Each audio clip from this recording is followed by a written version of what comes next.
I just finished a book for Penguin called Hacking Your Education, which is all about how to educate yourself. And my main qualification for writing this book is that I'm an elementary school dropout. When I was in 5th grade, I came to my parents and told them I didn't want to go to school. Like many 5th graders, I wasn't really enjoying my time in the classroom. And although my parents were fairly traditional, my mom was a public school teacher and my dad an engineer, both products of the system, they believed in me enough and had the confidence in me to say, hey, make your own decisions. If you want to leave school, go ahead. The worst thing could possibly happen is that you might go back and, hey, school's always going to be there. And while my parents spent many sleepless nights wondering about whether or not I would succeed outside of school, it worked out okay. And as Nero said, I became an unschooler, which is a self-directed form of homeschooling. I wasn't following any prescribed curriculum. My parents weren't teaching me. Instead, I created an education from the world around me. I found mentors, I built businesses, I did internships, I volunteered in my community, and I was able to do things that I never would have been able to do inside the classroom. Unschooling was determined by a guy named John Holt, who'd been an educator in New York City for 20-some years in the 1960s. And for years, he'd been asking the question that most people ask when they go about improving something, which is, how do you improve school? How do you make this better? And he'd come up with all the usual responses, and eventually figured out that he was asking the wrong question.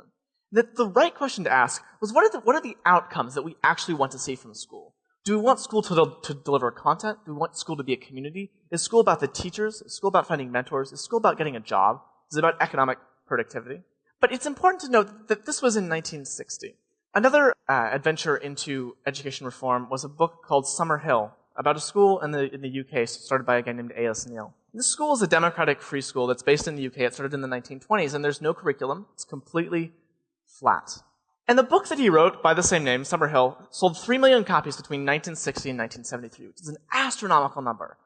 And it's amazing to think that even almost 50 years ago, that people were thinking about these schools, thinking about how to become self-directed.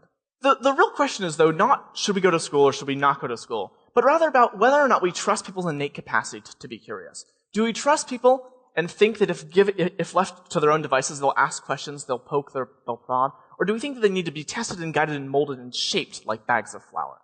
As an unschooler, I was able to do awesome things. I worked on political campaigns, I organized collaborative learning groups, I helped build a library in my hometown, I spent half a year living in France, I went to conferences that I crashed, I worked at startups in Silicon Valley. But even after 6 years outside of the school, I still went to college. That was because my parents had gone and my peers were going, and that's what society expects you to do if you want to be a competent, educated human being. And it's funny, I justified my choice to leave school by saying, oh, my friend Sarah was unschooled and she still got into Harvard, but so it must be okay. It's odd to be in a position where you're trying to define yourself by expectations outside of the system, but yet by the expectations and measures of the system, you exceeded. And what I found at Hendrix is that my frustrations that I had in my 5th grade classroom were still present 6 years later. Students were there not because they knew what they wanted to do with their lives, but because they didn't know what else to do with their lives. It seemed a very expensive way to spend time if you didn't know what you wanted to do. Since 1980, the cost of college in the United States has risen 350% more than the cost of housing, medical care, transportation, or housing, more than the consumer price index. And the trend is following around the world. The UK just tripled tuition fees, and other countries are soon to follow. The average student now graduates with $27,000 in debt, which is just an astronomical amount. An amount that gets you saddled and stuck into a narrow path when you graduate college. There's now more student loan debt than credit card debt in the States. It's really scary, because we're facing a bubble that will be as bad, if not worse, than the housing bubble. At least with mortgages, there's something to repossess. There's a physical asset, there's a house. But you can't repossess someone's education. Sure, you can take back that piece of paper, but it's not worth anything to anyone else. But the challenge is not just that the cost is rising, but at the same time, the value of an education is decreasing. The New York Times called the most recent crop of college graduates, those under 25, Generation Limbo, because 22.5% are unemployed, and another 22% are working jobs that don't require their degree. Academically Adrift, a study done at NYU, found that 36% of students over 4 years of college showed no improvement in things like critical thinking, complex reasoning, and writing as measured on the Collegiate Learning Assessment.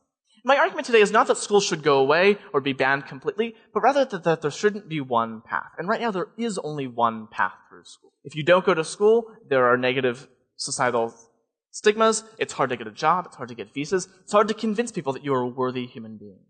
This was most illustrated to me about a week before I left school, and I was having dinner with a friend in the cafeteria, and he said to me, how are you going to support yourself when you leave school? What are you going to do? How are you going to learn? So I moved back to San Francisco and started writing about my frustrations with college at uncollege.org, And realized that the same self-directed methodology with which I had learned as a child could be applied to higher education. There was no reason that I couldn't direct my own education as I'd done from 6th to 12th grade.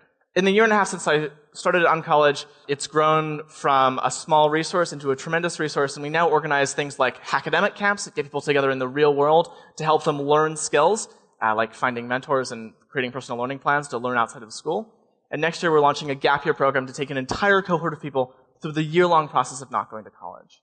But these two things that we're doing are just one small bit of the fact that education is becoming decentralized. It used to be that you went to an institution and you got all of education there.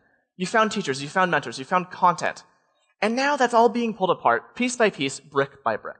And this is starting with the knowledge, one of the reasons that John Holt set out to go to school. But this is the easy part. MIT started putting their courses online 10 years ago. We've got the Khan Academy. There's all these open educational resources. And that's really easy. And it's great. It's totally awesome. But content, knowledge by itself is not education. Education comes when you get people together in a room, questioning, supporting each other's ideas, poking and prodding. And it's communities that I see being formed in hacker spaces, in co-working spaces, in incubators, and communities that are organized by things like Skillshare and on the internet with Open Study and Quora that are beginning to get to the point where people can really learn and come together and support each other outside of the classroom. The third and probably most important aspect of a college degree today is the signaling effect. The fact that a college degree serves as a proxy for individuals to show how competent you are.